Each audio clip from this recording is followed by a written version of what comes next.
What we are trying to do is, I want everybody's perspective, all right? Because yesterday, it seemed like it was me and Olukokun who were going at it. So for the beginning of the session, I don't want the two of us to talk. All right. Olukokun, can you help with the moderation, because sometimes somebody may raise their hand and I may not notice. Okay. So, so this is what Tesla has done. They have increased the range that the batteries can go. They have reduced the costs. And of course, they have also reduced the investment that you have to make in building a gigafactory by approximately 70%. All right. The question is, what you saw yesterday, we've had 24 hours approximately to digest everything. Did it meet your expectations? Number one. And number two, what do you think are the implications for Africa? We can hear you. My name is Franz Kwasi. I'm a freelance software engineer in Ghana, Accra.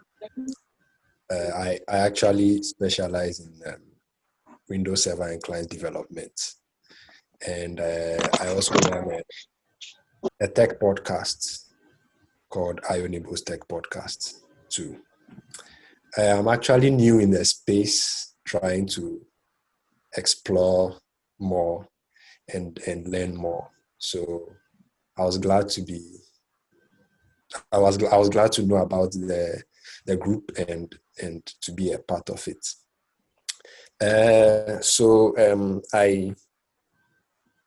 I actually also heard of the battery day. I went through quite a few highlights. I wasn't really expecting something, so I just followed the event. And well, yes, for what Tesla seems to be doing is very great. Some of the announcements they made, acquiring even the mining side to problems. So I wasn't really expecting something. I just wanted to follow. But for the impacts you have on Africa, as it started in a group, I had a few questions. So I was wondering, when does Africa start to implement some of these technologies? Are we going to use second-hand goods from the US? Because of course, when they are making these productions, the main environment they have in mind is their environment before they make them. So I was asking myself, what does this mean for Africa? Are we going to do our own thing, or we are going to rely on them? So those were some of the questions that popped up in my head as I watched the event. Okay. So what do you think? Or what would be the ideal scenario for you as an African?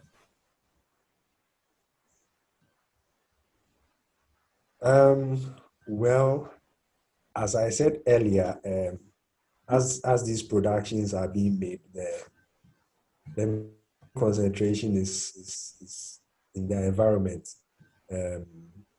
For example, I was speaking to one engineer in Google about self-driving cars.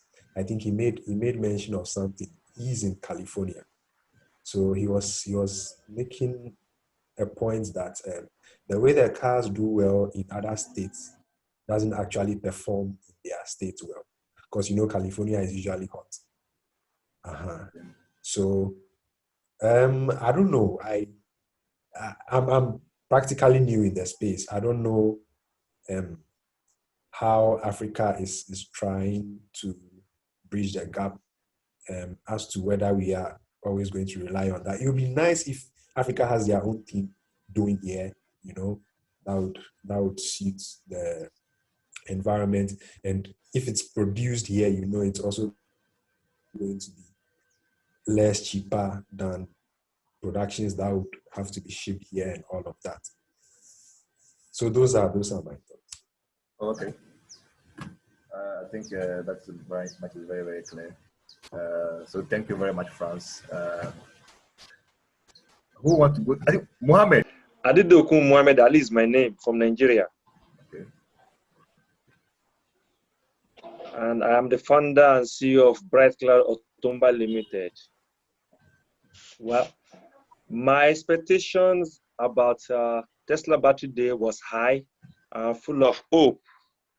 But at the end of the presentation, I was amazed and a bit disappointed. Reason is the amazement is the advancement they've been able to make. No doubt, we are seeing the end of ICE vehicle very soon. But on the other hand, we Africans, because we are here in Africa here, the battery is not produced in Africa here. We need to re-strategize and have a forward-way thinking on how we either outsource those batteries from them or have a way of developing our own battery, which will help in the cost of the vehicle, because majorly the battery is the most expensive part of the electric vehicle. And for us to introduce electric vehicles successfully in African markets, we must be able to offer vehicles that are affordable for people to buy. So before we could have this kind of technology in Africa, we will still be waiting for about 2 to 3 years, which is a bit long, is a long-awaited hope, and is far from here. Yes, it's disappointing, because we need to face reality. Even Tesla on their own, before they will start selling this technology to other OEMs, they must meet their own production demand first. Okay. Even before they would start selling to other OEMs, which simply means in the next 4, 5, 10 years, the technology might not even get to Africa. Because who cares? Africa is in our heads. We need to work future by ourselves. Nobody come and secure our future for us. So it's left for us, for we, to know what we are doing and how to achieve our aims. Yes, we are willing to introduce electric vehicles in Africa. No shaking. That's the aim. That's the hope. So how do we achieve our objectives? So building the vehicle is not a problem, but the basic component there is the battery. So how do we get this battery? And it's not even about getting the batteries, but getting those batteries at a reasonable amount of, at affordable rates, so that it can lower the overall cost of the vehicle. So that's the aim. So, like I said earlier, I am excited and I'm a bit disappointed as well. And I'm even sorry for Africa, because we are not producing anything in Africa. Africa is just a dumping ground. Anything goes. So we should change our orientation. And I'm even happy and honored to be on this type of platform, because it's a platform that is full of innovative people. So we in Nigeria here, we are pushing towards electrification of our mobility in Nigeria, though it has not been easy. So from everybody's end, they should also do the same. And maybe someday we will reach our final destination of eco-free, carbon-free mobility. But the dream is still far away from there. We are still far from there. I think that yes, your presentation has been discouraging. Your presentation is very discouraging. Anyway, on that note, I wanted to ask you a question. Nigeria is an oil producing country, right? If I'm not lying, over 70% or so of your forex seems to come from oil. Yeah. Have you thought about the implications of switching to electric vehicles for Nigeria? How do you think it will impact your economy? I get a question. You see, before crude oil was discovered in Nigeria, Nigeria was exporting majorly agricultural products, which were then the major export of Nigeria. But when oil was discovered, they shifted from agriculture to oil because oil is a ready-made money and they don't have to wait. All they need to just drill and they get the money. But with the present administration, they are seeing how they could diversify the economy because all over the world now, everybody knows what is happening in the oil market. And this is just the beginning. The price will keep nosediving. With the advancement of battery technology, you are seeing the end of petroleum. Are you getting it? So, introducing electric vehicles into the Nigerian market, of course, some will see it as a way of killing the petroleum industry. But there are other ways that the electric vehicle is going to benefit us in Nigeria. And of course, it's not going to affect our economy if only the government can implement nice policy towards this. Nigeria has a lot of resources. But do you think your government is ready You want to say something? Do you think your government is ready to implement those policies? Because it was about 6 months ago or so, there was a hole in your House of Congress. Is that how you call it? They passed. They made a statement that they must stop the advancement of electric vehicles in Nigeria because it is harmful for your economy. Do you think they are ready? The people are ready? Yeah. So the question was, do you think that your government... The last statement, it was the senators who made that statement, not the government. You see, when you talk about government, we have different arms of government. We have the legislator and the executive. This other statement is coming from the legislator, not the executive. So, and there is no law in place to ban the importation of electric vehicles. As I'm speaking, a few months ago, Engineer Delani Aliyu went to China to meet with BYD on how to bring electric vehicles into Nigeria. Engineer Delani Aliyu is the director of NADDC. I don't know if you know him, and he's also a former. Very well. He's the designer of Chevy. Yeah. Yes. So he went to China to see how they could bring electric vehicles into Nigeria. In fact, as I'm speaking, there is already Chevy votes in Nigeria, which he presented to one state governor like that. So it's not about the government or the executive. It's about what we are willing to introduce into the market, and we are able to convince the people to see the benefits of driving electric vehicles. Of course, Nigeria as a country, as of today, our major export and foreign revenue is highly dependent on oil. But we are seeing the end of oil very, very quickly. So we need to re-strategize our economy and reposition ourselves to face the reality. So I don't see that as a problem in Nigeria. And again, Jet Automobile, in fact, they've launched their prototype, which traveled from Lagos to, I think, Edo State. That was about 300 kilometers. So they already tested it. And Hyundai, they are also planning to bring Hyundai Kona to Nigeria as well. So those people are pushing the way for us. We will be following them because they have the resources at their hand to push those technology into the market. They are paving way for us. So we are hoping that the future of electric vehicle in Nigeria is bright. So that's it. Okay. You continue. You want to say something?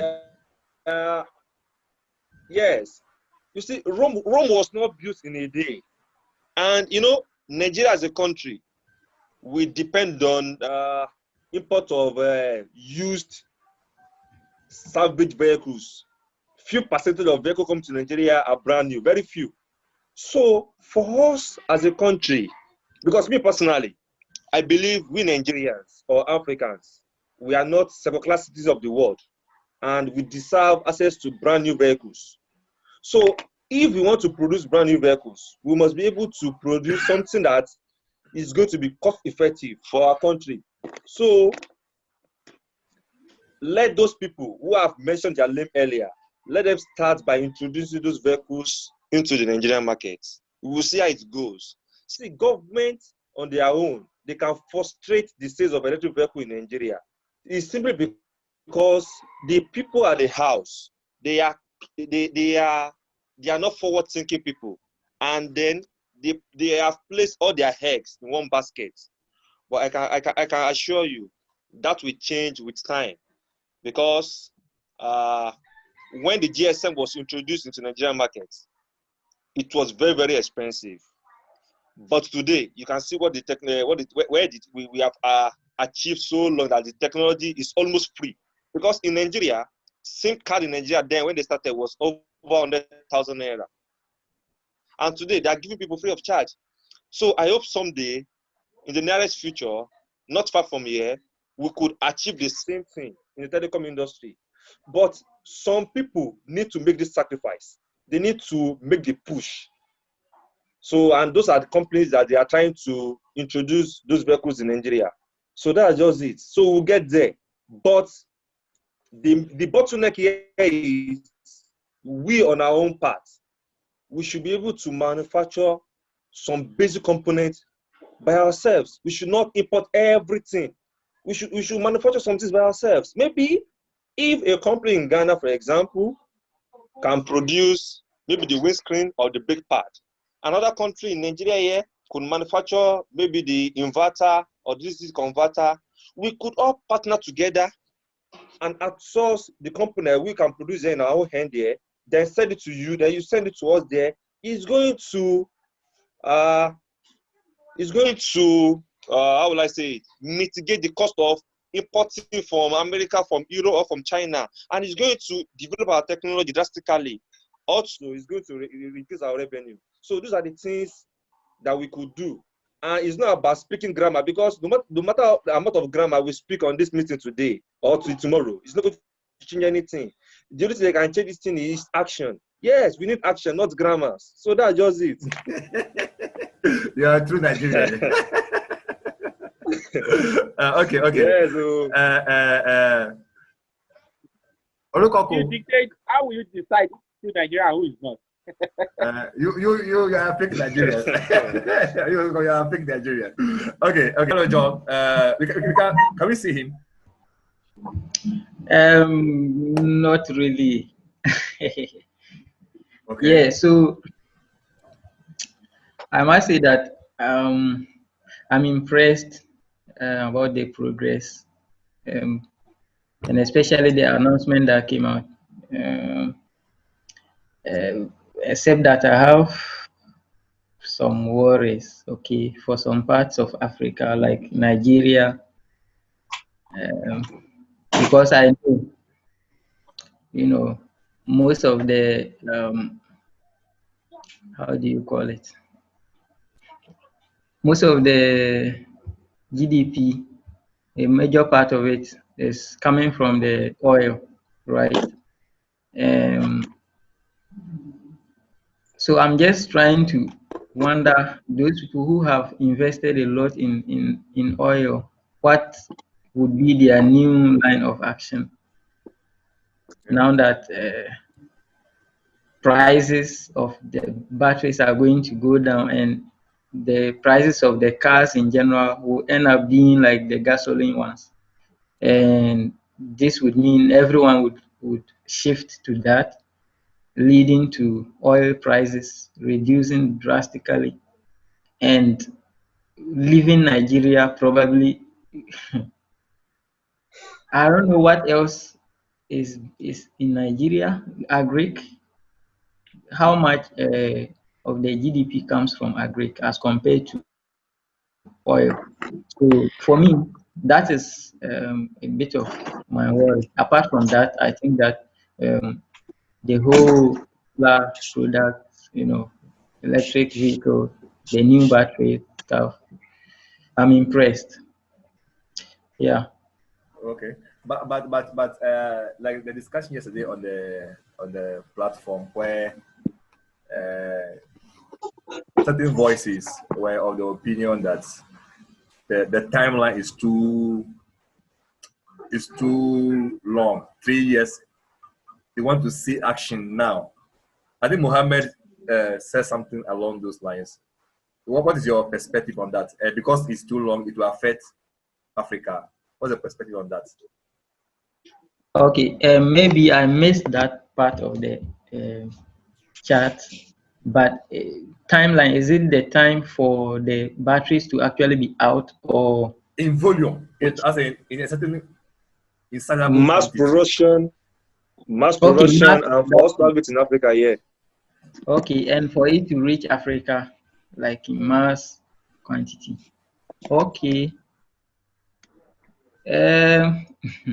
Well, for me, I had thought it's rather coming earlier than that. I didn't know that it's going to be about 2 years. Earlier as in when? Yes. As in like next year. Okay. Yeah, that's my thinking. But if it's going to be like in 2 years, 2.5 years, that's rather slow, in my point of view. I think let me correct a misconception. According to Tesla, all right, the batteries are already in production. All the things that we saw yesterday are things that they are currently doing, not the things that they are about to do or that they want to do. Okay, one of the funny things about the battery industry is that a lot of people come up with great prototypes, all right, but they cannot scale them up for mass production. The batteries that we saw, the technology that we saw, are by and large in mass production. So at their is it experimental production line in California, they are currently able to produce 10 gigawatt hours per annum. I hope you understand. Already today, as we are talking, the concern is that, you see, I feel that a lot of people miss the point that Tesla has shown that everybody is playing maybe Ghana football, Ghana Premiership or Nigeria Premiership. They are playing European Champions League final. They are thinking about the whole world. Okay, let me share something. Yesterday, that was one of the things that I feel did not come across clearly. Please, can you see? Can you see this? It's still loading. Okay, yes. So this is the global production of lithium-ion batteries. If you can see, I think, okay, good. In 2013, can you see the capacity? That was the 35. Yeah. All right. So if Tesla today, with the cell line they have, based on these innovations, they are at 10 gigawatt hours. Now you are beginning to get a sense of perspective. All right. One thing that is also clear is that they want the first cars to have these products to be the cars coming out of their Texas factory. All right. The disappointment I feel is that people were expecting them to come out with cars, as in, here's the Model 3 with this battery. Muhammed, am I wrong or right? Yes, I'm with you. That is what people were expecting. But it's part of their expectation. To build 200 gigawatt hours of battery production in 2 years is phenomenal by any criterion. Okay, so that is just to put that out there. All right, I think I'll stop sharing this. So John, I hope I've given you some context. Yeah. So don't get it twisted. And then they are saying that from 2023 to 2030, they intend to scale up to 3 terawatt hours. That is 3,000 gigawatt hours. They alone. All right. And you just saw the whole planet, how much we are producing as at 2013. All right. So it's quite an impressive achievement by any standard. Okay, Sammy, I think we are next. Yeah, hello everyone. My name is Samuel Boateng. I'm also a member of AfricaNEVs and an electric vehicles enthusiast. Yeah, and I'm also an electronics engineer. So yeah, my expectations for the battery day. Well, for the battery day, I'll say that I didn't have so many specific expectations, because I wasn't really keeping tabs on the development that much, but I started following, getting close to the day, and I've also been hearing something about solid state batteries, graphene batteries. So I thought maybe they'll talk about it, but anyway, I heard something later on that they are not currently looking at that direction, because that's a bit moonshot. But I think I was expecting lower battery costs, and from the predictions that I saw, this exceeded the predictions by a significant margin. So that was really great. And yeah, so the lower battery costs, and like basically, yeah. Also, I think I was also looking out for a prismatic battery cell, but I haven't watched the full highlight, so I don't know whether they said anything on that. If anyone can aid me on that. But I think we did get to see the tabless cell, so that one too was good in that regard. And then in general, that's for the expectations. I'll say that considering the how the event went, it was good. They had a lot of innovations to present, and I'll say that, like, I really understand them right now, because of the way Elon Musk usually pushes things forward, and then usually gets stuff to show during demo day, like really wild stuff, like Cybertruck and the other projects. It's like we all have really high expectations for him, because he always over delivers. So our expectations have, like, it has gotten to an absurd level, where we are always expecting that when he comes in the next 2-3 years, or maybe in the next 1 year or 2 years, in the next 6 months, he has something done and is ready to kill the competition. But this is an area which he's also now trying to master, manufacturing. And sorry. No, we continue before I interrupt. Yeah, this is an area which he's trying to set foot in, and it's not an easy area at all, because the thing about large-scale manufacturing is that you can design it. They've designed everything. As for that one, it's not difficult. I'm sure there are thousands of companies out there that have, like, really great designs in their R&D labs and stuff.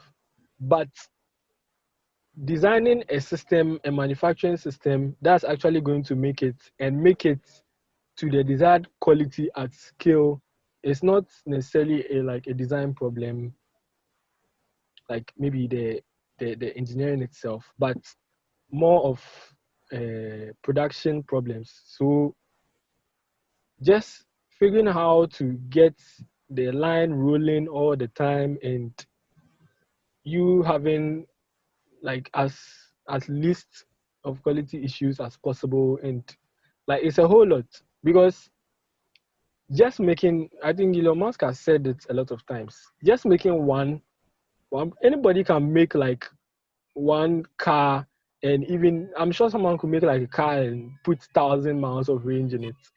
But if they are going to make it at a scale that will mean something where like a lot of customers will get to like buy this product and be using it, and everybody will be happy, like they have to fix production problems. They have to fix the production systems. They have to innovate on the in the production system area. So I think that's what basically they came to reiterate, that they've got the stuff working. They've even started producing, but they have to make like a few more tweaks to get to the scale that they want to get to. So me, I'll say that I was quite impressed, and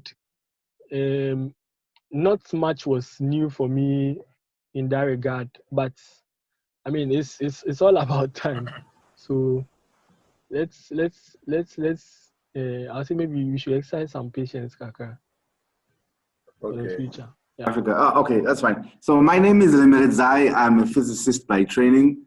I do lots of things. I'm into the renewable energy space, where we are providing commercial industrial solar systems for factories and businesses. I'm also a writer and author. I'm on King Technica, and I write mostly about the African Revolution. So I'll come to the second part, like the implications of Africa. But for the first part, because of my background as a physicist, the battery day, just going by the name, it met my expectations, or actually even exceeded my expectations, because Elon Musk, as a scientist, he always goes down to the basics, the first principles. So we need to make lots of cars. How do we make cars? We need the batteries. Whereas other companies are outsourcing to LG and whoever, Elon and them sees that you need to have control of the supply chain, because you then control the quality and the output. So what I think for me, it was basically a cool physics lesson. How they broke down the whole thing. It was a battery day, and they announced it. So I think some people were expecting to see a product. Well, the battery is a product. But I'm saying, I think they're looking for like an iPhone moment where maybe there's a new model 10 or something, I don't know. But I think the idea of them going down to the basics, the fundamentals, where they broke down the constituents of what exactly makes the battery. So how then do we make it better? So I think it's the same approach that Elon and them used at SpaceX. Remember when they wanted to start SpaceX and build rockets, they even went to Russia to try and buy some rockets, but then it was quite complicated. And then he's like, but let's write it down. How then do we, what else, how do you actually make a rocket?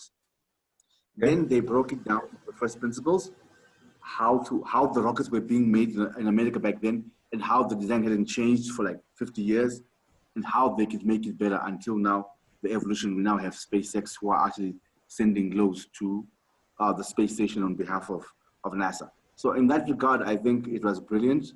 And also, if you look at how science evolves, it doesn't evolve in a magical realm. It's always built incrementally on processes. So by breaking down exactly what are the current processes of battery making, and what are the steps can we do to cut out some stuff or improve on some stuff. So it's incremental. So, which for me was like rooted in the real science. So obviously I was impressed with that, and obviously it will bring the results they intend to bring. Like you say, they're doing 10 gigawatt hours right now, but they will scale. But now, because of the timeline for 3 years, but first of all, Tesla doesn't even sell cars in Africa yet. So impact on Africa, I think impact on Africa, it will have a trickle-down effect, because once you're now making 3 terawatt hours of batteries per year, You know, it will have a trickle-down effect on the rest of the world. But Africans, I think, are calling, the people who may have been disappointed are calling for an immediate solution. So even in year 3 from now, Tesla's cheapest car will be $25,000 US, which is quite a large sum for most people in Africa. Most people in Africa buy, over 90% of the cars are used cars from Japan or Europe. And maybe on average, you could say, if people who are really pushing their budgets, they would go for a $10,000 car or a $12,000 car. That's 8 years old or so. So now for those same people to then stretch to say, I want to now buy a $25,000 Tesla, it's really, really out of a lot of people's reach. So there then becomes an opportunity for us in Africa to have our own solutions in the meantime. I think there's a couple of people who are looking into converting current fleets. That's one option. The other option is looking into China, like you saw with what's happening with some people in Ghana. They're importing Chinese EVs because they're more budget friendly. But if you look at it, why Chinese EVs are budget friendly? Well, some people are saying they don't have all the features you would expect from a car made in Europe in terms of safety and all the add-ons. But where we are now in Africa, people need to drive from A to B. And if you have a decent car with the basic safety features coming from China, I think that's the immediate route for Africa. And then also the other immediate route is trying to convert some of the cars we have already. So why are cars in China more budget friendly? It's because, one, obviously China's scale and the wages and all that stuff, but also it's because of their battery composition. I'm a big fan of lithium iron phosphate. Ferrophosphate. Iron phosphate. Yes. I see that from the well, they say it's one of the most stable chemistries. So you don't need to have much complicated cooling systems. So most of Africa is quite hot. So we would rather have a battery chemistry that's adaptable to our environment, which is the iron phosphate. And one, because one of the major components, you saw the graph you pointed out, Elon, where it says there was cobalt, and then there was nickel, which was the most energy dense, but slightly cheaper than cobalt, and then you had iron, less energy dense, but cheaper. But then because of the vehicles we need to make here, we're not trying to all buy a car that does 0 to 60 miles in 2 seconds. So we may not need the high performance, high nickel batteries that Tesla want to make now. Whereas an iron phosphate battery, the energy density is good enough and the price point is good enough for a basic car that can do 0 to 100 in 10 seconds, which is fine, or even 8 seconds or whatever. So I think the Chinese, that's the play they're looking. If you see BYD are now systematically switching to iron phosphate.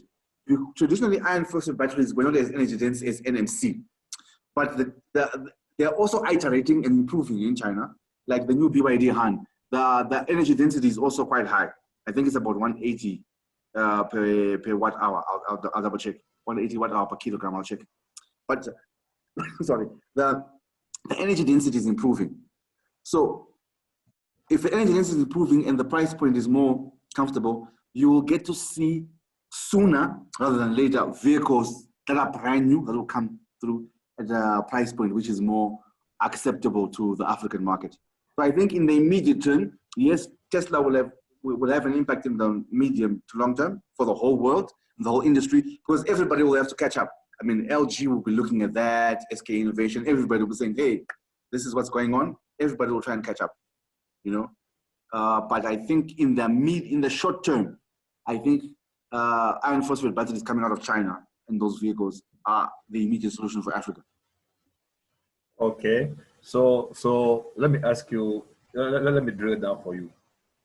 In terms of cell costs per kilowatt hour, how much were you expecting from them yesterday? Prior to the battery day, how much were you expecting?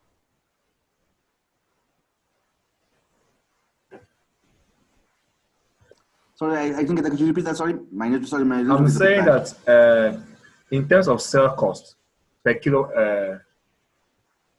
hours, dollar amount per kilowatt hours, how much were you expecting from them before the event yesterday? I think on the cell cost, I think how they worked it out from the fundamentals is fine. But in 3 years, we're going to break this down and reduce it by 56%. I think that's okay. It's actually sort of like in line or above my expectations. But still, a 50%, 56% of an NMC or a high nickel content battery will still be higher than an iron phosphate battery. But even if you see how they also framed it, these are the batteries they need for the semi, for the Cybertruck, you know, and the Roadster. But to chip in there, what they make clear is that the processes they are talking about can be applied across all chemistries, including lithium iron phosphate. So this cost reductions cut across. This depending on the chemistry, the new tablets designed for the 4680 size batteries also apply. Anyway, this is not supposed to be a deep dive video. It's just our basic reactions and all that. So I will hang that. What about energy density? What do you think about what they came up with for energy density? Are you impressed with that also? Yes, like I said, in general, from how they broke down from the fundamentals, I was very, very impressed with where they are going with this, because it's extremely difficult to do what they're doing. And like they said, people were looking for like unicorn batteries, like solid state, but we're not there yet. But where we are now, how much can we extract more value from what we have now? I think they exceeded that, based on how they've broken down where we are and where we are going. That they exceeded. Olukokun, I'm happy with that. Olukokun, Joseph has spoken. Another physicist too. Okay, so the floor is now yours. All right. Thank you, everybody that has spoken. My name is Tolulope Olukokun. I'm a mechatronics expert. I love automation. I love electric vehicles, and I love Africa. And my expectations were actually met with Tesla Battery Day. It was a very good number. Imagine having an addition of 54% increment in range using the same kilowatt hour of battery. Imagine that. Also, the price of the cell, 56% reduction. And part of what you put up earlier was that even if it's at $80 per kilowatt, it's awesome. Anything below is super duper dope, right? And they've blown that away. You said? They've blown that away. They have exceeded that. And now 6% reduction. That is wow. Wow. Now, again, 69% reduction in investing in gigawatt, gigafactory investment. And that's another, for if you can discern those numbers, that's super crazy, right? So every number that Tesla churned out on the battery day, I love them. I'm so happy with them. And one thing I need to point clear to you is that Tesla will be producing in the next 3 years, they'll be producing basically for their own consumption. For the Roadster 2, the Cybertruck, mostly and most importantly, the semis. The semis are coming out real time now, and they will need those batteries a lot, especially to match up with the load capacity as well as the range they want. So I believe in the next 3 years, nobody is going to get anything out of Tesla on those tabloid cells, the 4680 cells, except for their own personal consumption. And what does that mean? That actually means that Tesla has not only declared the death of the oil industry, but also the competition. Because the competition can still not figure out how to bring down the cost of lithium ions that we all believe is very good, right? So like my friend just said now, Joseph, talking about lithium iron phosphate And I want to say that BYD is doing very well in battery technology, and give it to them. They will crack that code real soon. And like this expert said, what's the name? Bob said that other companies are actually doing a lot too, just that they have not declared it. So we should expect more innovations in that space in the next 1 to 2 years. Now, Tesla has set the standard, you know, and a lot of people, a lot of companies will be coming out with something big real soon. So watch the space in the next 1 or 2 years. But staying on Tesla, at a point, it will not matter, excuse me, in the long run, in the long run, it will not be about the range anymore. It will be how fast we can charge. So at a point in time, smaller companies will be able to compete favorably by just having, okay, for this car, I have just 100 miles, 100 miles range, but you can charge it in 15 minutes and get going. Achieve 80% in 15 minutes and you're on your way. So at the point in time, less emphasis will be laid on the range. It will now be how fast you can charge. That's what I'm saying. So this is where the iron phosphate and other technology will be able to compete favorably. So, and that is why people were watching out for the solid state battery, because you could charge it in 5 minutes and get hundreds of miles out of it. So, and but like I said yesterday, what would take us to through acceleration or mass adoption of electric vehicle, Tesla has just announced. What we have in our own hands right now is what Tesla has announced. Now, one thing I want to say is that we always expect too much from Tesla, right? And if Tesla had come yesterday and said, we have cracked the nut of solid state battery, I believe all of us will now be jubilating and celebrating today that, oh, we have solid state battery and Elon Musk has just said it and all of that. So I'm trying to refer to the statement that I say, forget about that, forget about that. It's because people have not come out with the technology yet. Solid state battery can still come in a few years' time, depending on how well they see. When I looked at those numbers and when Tesla plans to scale, 3 years' time to be having 200 gigawatt hour, I feel like, oh, because let me tell you something. Whenever they are innovating, whenever they are planning, Africa is always not in their mind. It has never been. And we know why. We know why. For those who are watching the YouTube video, I think the link will be somewhere. There's a couple of videos along this topic.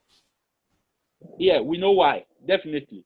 And that is why, if you watch closely, some other legacy manufacturers, ICE vehicle, I mean, are already running to Africa to come and establish a plant and all of that. And which is giving me personally a huge headache. Now, and I say, okay, what can we do? I see that while I was working on my conversion, this car, and I discovered that I want to buy a charger, I want to buy a BMS, I want to buy a controller from all these OEMs. I'm already churning out $20,000, you know, because I'm buying an already made product. So recently I sat down and I said, okay, why should I buy? Why can't I look inside and see what I can do locally? Let us innovate. Let us make research. Now, mind you, Think Electric Africa is not a car manufacturer. Think Electric Africa is basically an NGO that is trying to, you know, bring some innovations where people can make use of and start, you know, the transition to renewable energy and sustainable transport here in Africa. So that is what we are doing majorly. What the biggest part of our activity is in R&D. So today we have a controller, we have figured it out at a very minute price that we've been able to do.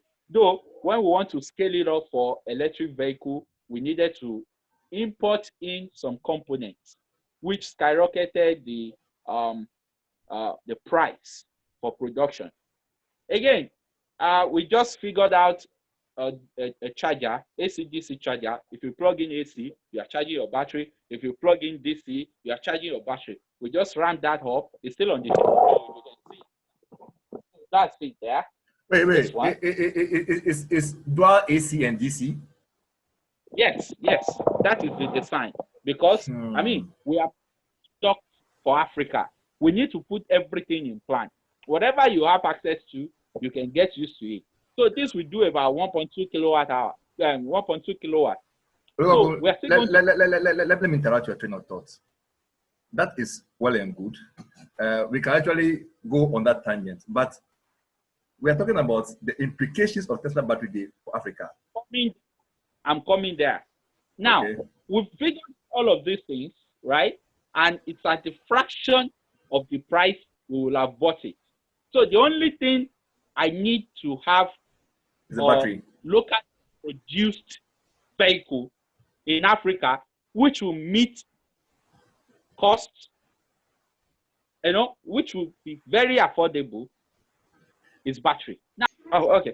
So what I'm now saying is that in order to encourage a competitive price, an affordable price for people to make use of electric vehicle locally, we need to encourage local production. Now, I've been able to see that while we do things by ourselves, cost will come down so drastically. Now, our cost, hiking prices of electric vehicles when it's on the part of Africans is not only on import duty, it's on exchange rate as well.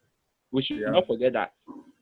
When we produce things locally, we buy local components, we make things, price reduced drastically. I mean, up to more than 70%, as I've been able to tell right now. So, with all the little components I've been trying to work on here.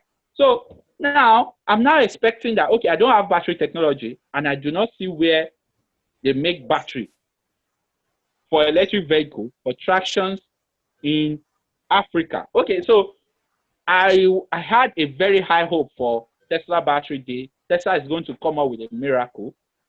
If they come up with a miracle, we can strike a deal with them and all of that. But when I saw the numbers and the plans, I saw that Tesla will first of all meet their own consumption, because they are already looking at how many, I think 1 million vehicle in 1 year, 1 million vehicle per annum, right?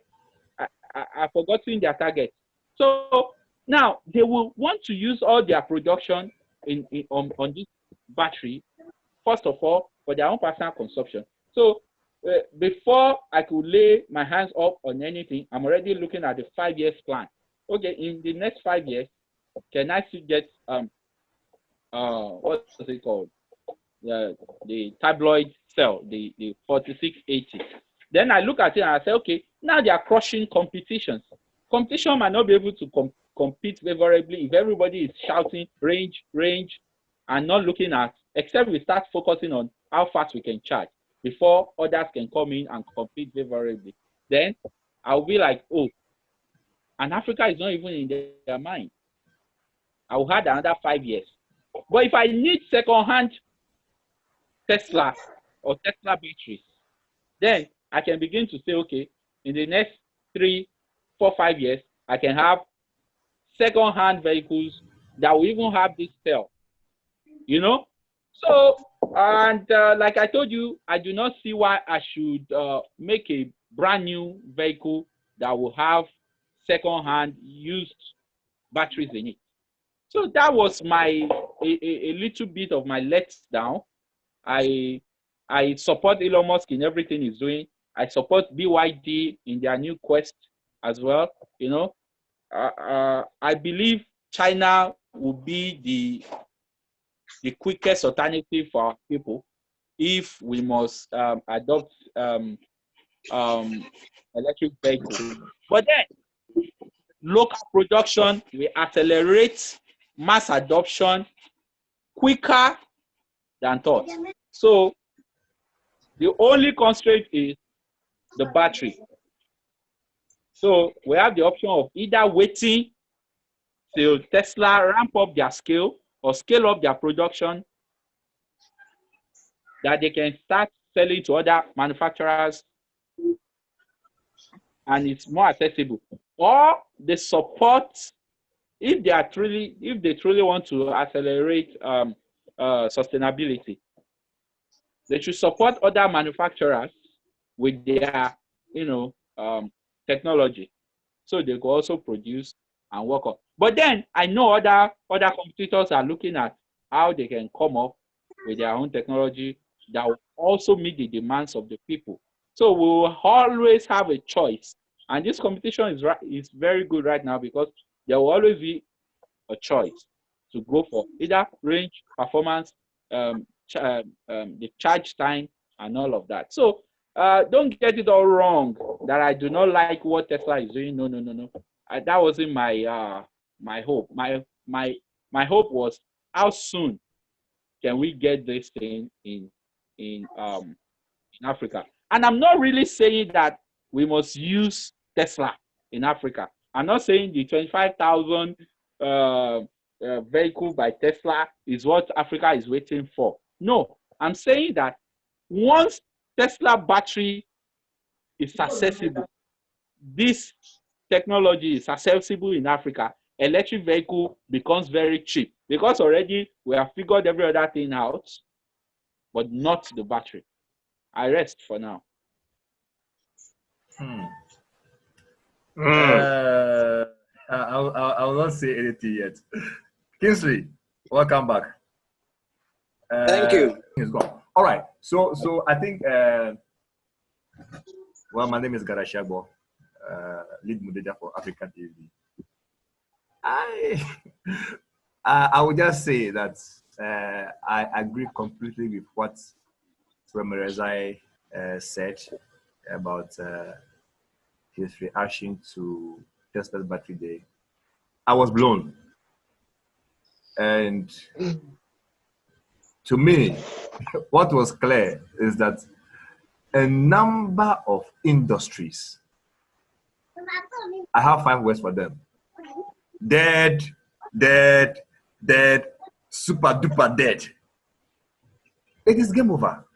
We are now dancing to a new tune. It's a new kind of music. So, with respect to, I think somebody, Sami was the one who made that statement about tabless design. Sorry, the battery size, whether they are using pouch designs. You know, also Sami. The reason why battery companies or some of these car manufacturers are using the pouch design is because of cooling. All right, because of the tabless batteries that Tesla has done.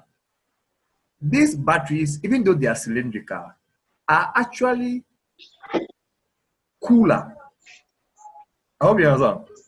So, from a physics perspective, it's mind blown. All right. I think I was watching Kingsley. He used a toilet roll, so I'm trying to use a toilet roll.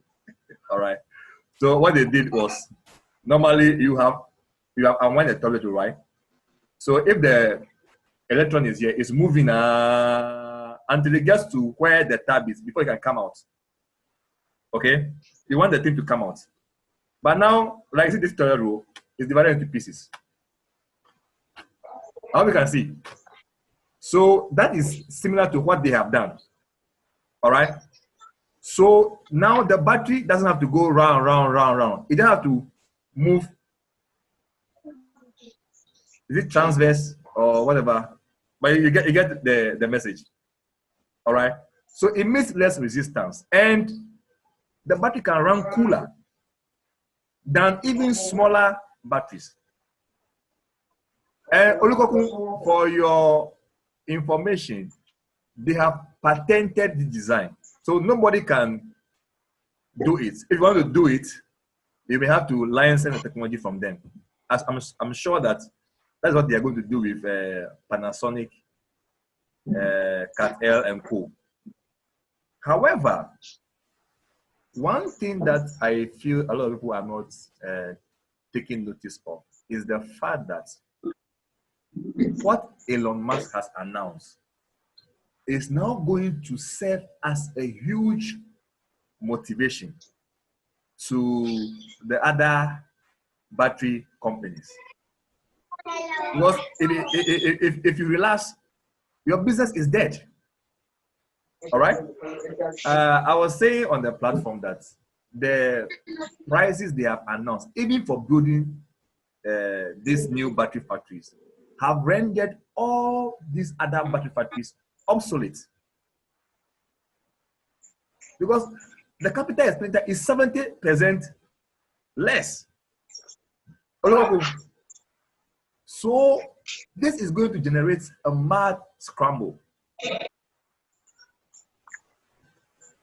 to improve battery technology. So we are in a comfortable lead. I can say confidently that we are in a far better position than we were 2 days ago as a society. If you are a climate advocate, this is the best news ever.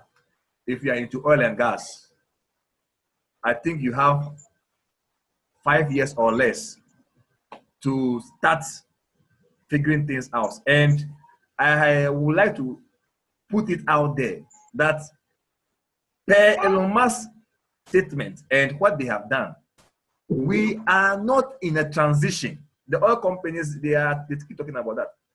This is a disruption. A transition means that it's managed, you have time to relax, to do things at your own pace. It is not going to be so.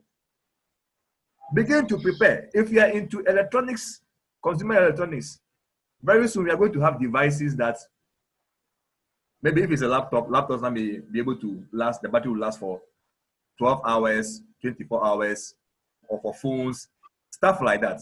It's an exciting time. All right, Kingsley, I think you give us your A, then we round up and go. My name is Kingsley. I'm with AfricaNEV. So about my expectations. Well, I didn't watch all because I was going off and on. But then one thing I realized about the whole thing, and that is what Olukokun mentioned. I was reserving that for myself, but Olukokun already mentioned it, that Africa has not been included in anything, and it's to me it's very sad because I was expecting that something like that would be mentioned by Elon Musk, and I didn't hear it. So it was a huge disappointment for me actually, and I don't know when such technologies will be in Africa. You see, if the people are there, they have those technologies, they are making a huge or exciting announcement. We will not enjoy it in Africa. We are not going to see that technology or that excitement in Africa. We only see it on TV or see it on social media, on the internet. Do you understand? So now the problem is, how do we get such excitement brought into Africa?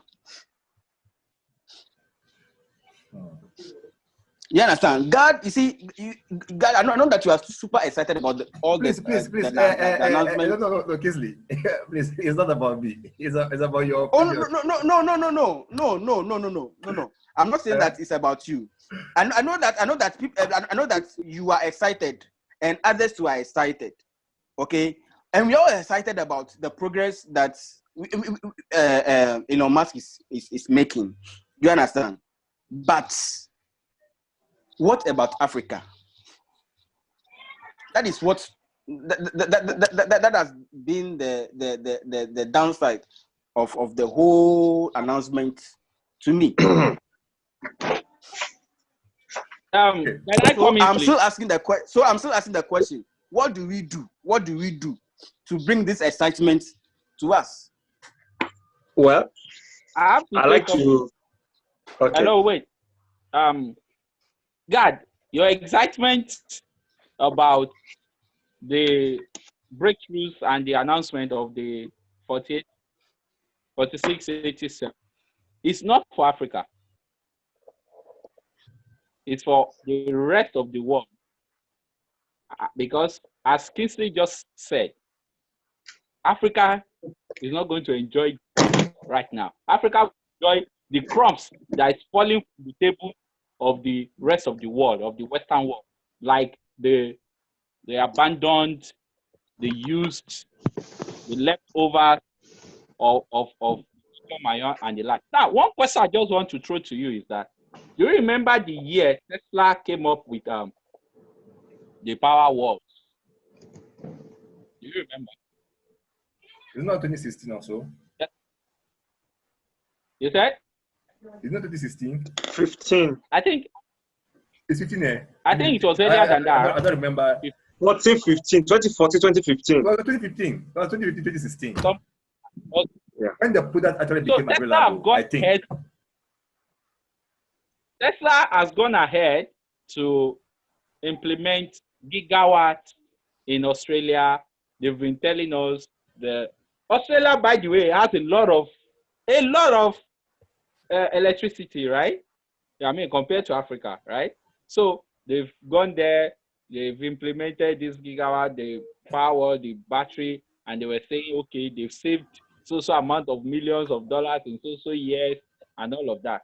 How many power walls have you seen in Africa since then? We say 2015 to date. It's been 5 years, God. We don't have power walls in Africa from Tesla. Just a tool from that. So if you are excited for the rest of the world. But for Africa, we need to go back to the drawing board and see what is good for us. Okay. I just I think I will respond to those. But Kingsley threw a question and Muhammad wanted to say something. So Muhammad, you have the floor. All right. You see, I said earlier, the future of Africa is in our hands, and we should stop blowing grammars. We need actions. So yes, we don't need grammars. We need actions. You see, me personally, I believe if they can do it over there, we can do it as well. But the question is, we know where we are going to. So how do we get there? That's what you're talking about now. So all this excitement, everything, it's not coming here. Like Tolulope have said.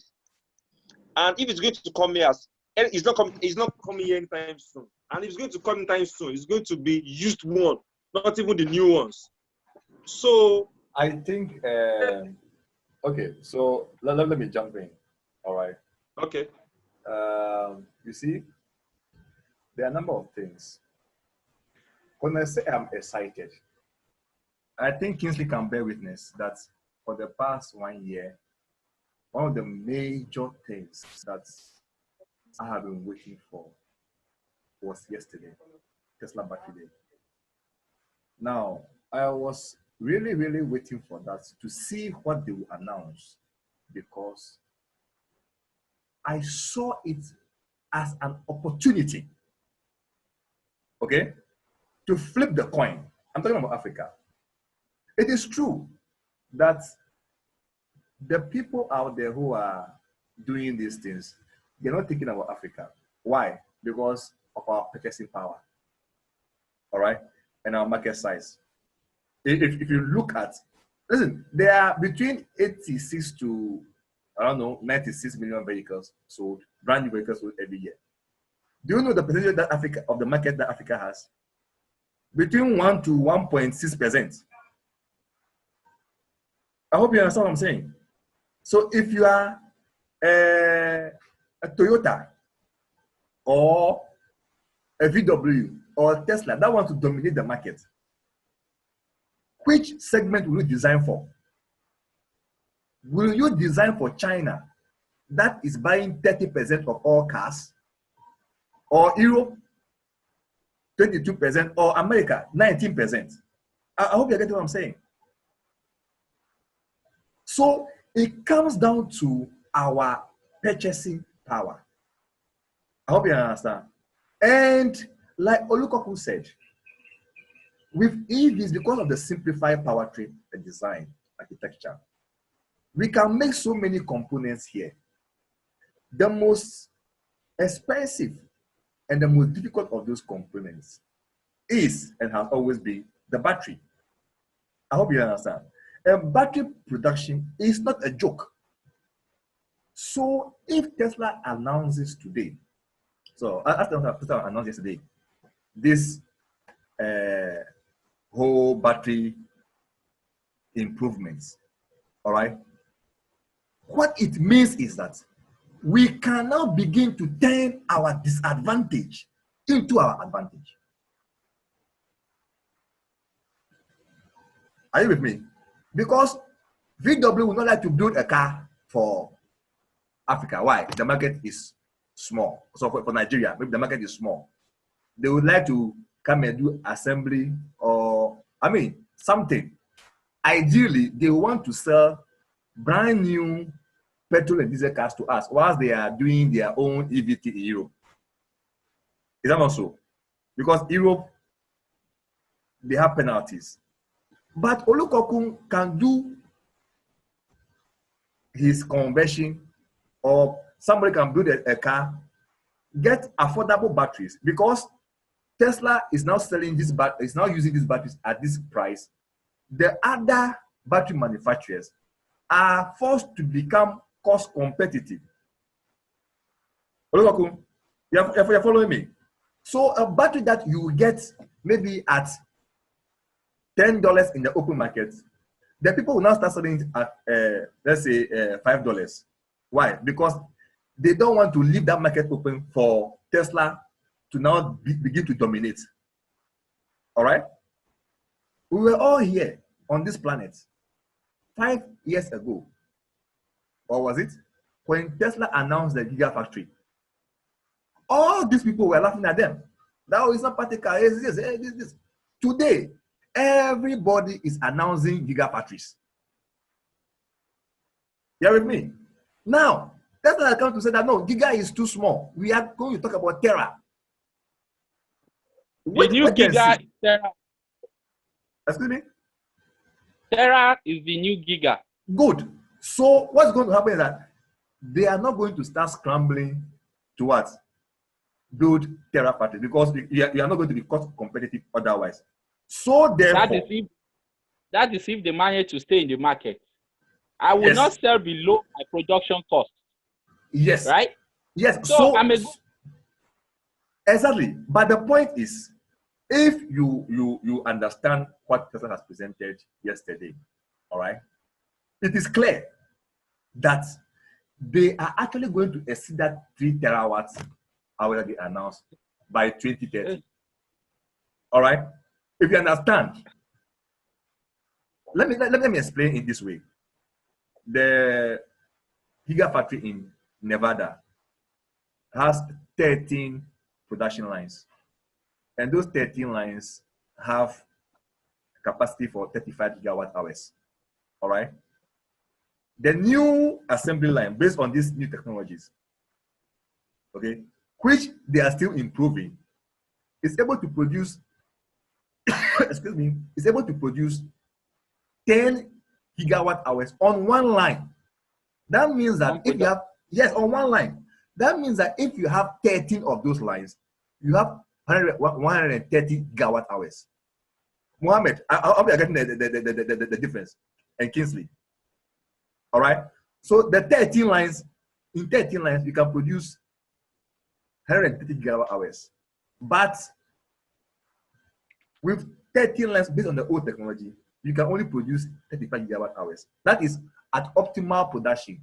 Averagely, they are maybe 28 because of it's a manufacturing breakdowns and pauses and stuff like that. Okay. God. I always want you to let us stay focused on some key points. You see, all these explanations, as for me, I got it right from when Elon announced them. You get it, I understand it. But this production, who are they meant for? The production, you see, who is consuming it first? Yes, but you see, what I'm trying to say is that in the next in the next 2 years. Because as we talk today, Tesla themselves, they are self-staffed. They are staffed for sales. They need more sales. All right. Good. We accept. Getting fatigue.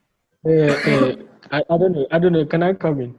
I Yes. think what God is trying to say, and even I didn't even know this before. I think what he's trying to say is that, you know, if as a company you are making something, and then Africa, we are buying one of that thing. Let's say you are making face mask, and Africa is buying one face mask per 10 face masks you make, and Europe and USA are buying the rest of the 9. When you are making new cars, obviously you are going to sell them because you know people will buy from there. But Africa, we don't even buy to begin with. Which you understand. So what's my exact about that? When I know that this thing is not for me. But you see, okay. But what I think okay, so you want to know how we will benefit. It's my own benefit that I care about. Why should I care about that? Okay. So yes, I think so. How have we benefited from ICE improvements in the past? You said? I'm saying with the ICE, the traditional vehicles. How have we benefited from? No. Okay. Let me explain it this way. I've always been a third-class citizen, right? Because I do not have access to. In fact, myself and God were going through this automotive policy and all of that some few weeks ago, right? So there's no single policy that protects my purchases with the legacy, the traditional vehicles that we have right now. Nothing. So I'm not living. So, and it's killing the climate, it's killing my economy, and there's no benefit. Now, there's this new technology, right, which is electric vehicle, that has a lot of economic advantage, right, and a lot of other competitive stuff. So, in order for me to benefit from it, right, we saw that, okay, we can either go through conversion or through second-hand or used. Right? So, at a point in time, we still see that duties, the cost of the battery and everything is still a huge hindrance, as the cost of it is still almost the cost of Tokumbo, or more the cost of Tokumbo, which is the used vehicle. Now, we're not saying, okay, how do we encourage mass adoption of electric vehicle? We were able to realize that in mass transit, in public transportation, electric vehicle will mean a lot. Now, what's the cost of purchase for all of these things? We still see that it's huge. And the only determining factor is the battery. So our expectation was that someday there will be a miracle, there will be an advancement in battery technology, and suddenly Tesla came up with battery day. Okay. We have high hope that, okay, Africa is going to benefit a little. We are not disputing our question. Okay, so now is the time. I think I want to ask a question. Olukokun, I'm coming. What were you expecting? What were you expecting them to say? Practically, what are you expecting? What will have satisfied you? Let's ask it this way. What will have satisfied you? I think that. Hold on. Let us ask him. What will have satisfied you?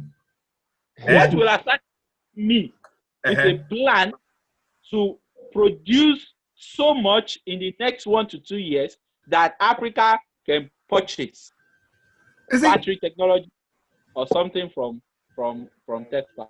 If that is your no. If that is your expectation, my own issue is timeline. Okay. My own issue. Wait. Yeah, I've understood now.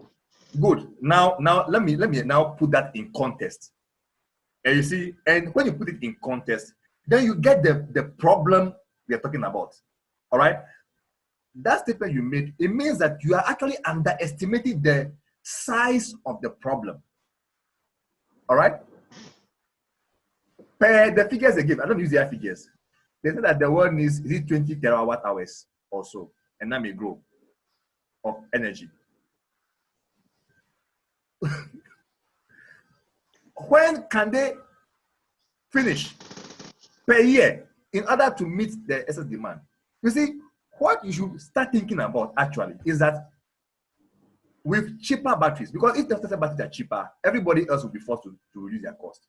Now, for the first time, we will have something that we never had, which is independence. Okay? You don't have to depend on the policy of the government. The government, they can maintain their tax rate. You can buy batteries at a cheaper rate. You do your own component. Somebody does the body. So you do a controller here locally, and inverter. Somebody does the body. I'm sure that in Nigeria there are people who can do a complete body. When the car gets body, can make a body. Do you understand? Get the battery from somewhere. Yeah. We are doing our own practical cars, and because we know that mass market is our strength, when you do the car, and the car is moving on the street, that car alone can carry 10 people, 12 people. It is equivalent to 5 or 6 personal cars. I hope you understand. It doesn't stop there. Now, people can now begin to think about getting solar systems in their homes. I hope you understand. The problem that we need to solve is the standardization. Because if we have the standards in place, a continental standard, that is why the conversation with Anne Wachera is a very, very important conversation. And when I look at the video, a lot of people are not watching her videos. Because it's like, oh, standards, it sounds boring. Because once we have the standards in place, okay, you don't need an inverter in your house again. And the inverter is the most expensive part of a solar system. True or false? Currently. Somebody can correct me if I'm wrong. Okay. Oh, I want to correct you. It's still the battery. But it's still the most expensive part. But it's the most expensive part. But follow closely by the inverter. Yeah. Okay. So if we eliminate the cost of the inverter gone. Now batteries prices have come down. We are in a comfortable lead. That is our advantage. I hope you get what I'm saying. You see, where we are coming from is that you were at zero. You were at zero. Now you have the opportunity. You are at 1. You are at 1. Okay, you are at 1. You are at 1. But you were expecting to be at 5 today. You see, and you are so no. Well, you will be at 5. You will be at 5 in 3 years' time, and then from there, yes. And the way I argue or discuss with people is that technology is not a road trip that you have to pass through road A to get to road B to get to road C. Okay, so if you are at road A and your destination is road D, that's what we call now hyperloop. Take hyperloop there, or you take a flight there. You don't have to go through road. There are many paths. B, C. Yes, Don't tell me I have to go to before I get to 5. I don't know. I don't want to subscribe to that. So what I'm now saying is that everything you have said is right. Everything I'm saying is right. But timeline is not working for me. I want it now. The reason why we have this problem is that the amount of resources that we need and the expertise for battery production locally here in Africa is just not there. Okay? Okay. That is the fundamental issue. Because the capital requirements, no. The capital requirements for a battery factory is difficult for African entities to organize. Maybe if our government were forward thinking, they could have helped in that regard. However, if the cost of setting up battery factories is coming down, it's even making it more and more possible for us here locally to now begin to consider it as a possible investment. Ladies and gentlemen, today we are only gentlemen. For the making of many books, there's no end. My name is Gadashiago. This is the AfricaNEV podcast. We will organize an in-depth discussion on the various technologies. Then we start breaking it down. That is when we start thinking about if some of these things are making it feasible for us to also start talking about producing here locally. See you in the next video. Take care, everyone. Yeah. All right. Bye-bye.